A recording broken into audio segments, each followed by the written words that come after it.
โอเคเนาะตอนนี้ทีมงานแพทย์สนามของเรากำลังจะเข้าไปหาคนเจ็บเนาะเดี๋ยววันนี้เขาจะไปเบิ่งเนาะว่าหน้าที่ของเขาเฮ็ดอย่างไรเนาะแต่ละมือโอเคไปกันเลยตอนนี้ก็อุปกรณ์เขาพร้อมแล้วเนาะเขาจะเข้าไปหาคนติดเชื้อแล้วก็ไปฆ่าเชื้อเนาะทางที่ยาติดเชื้อทางด้านใน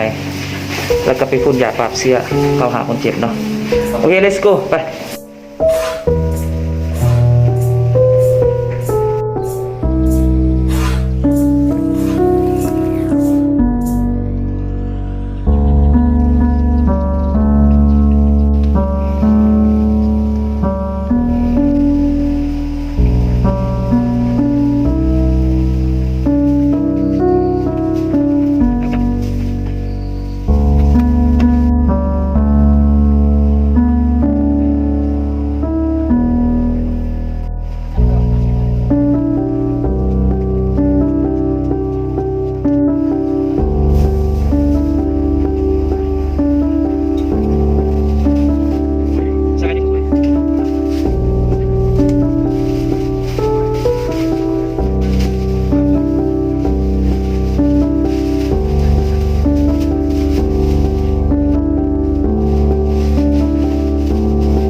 ใช่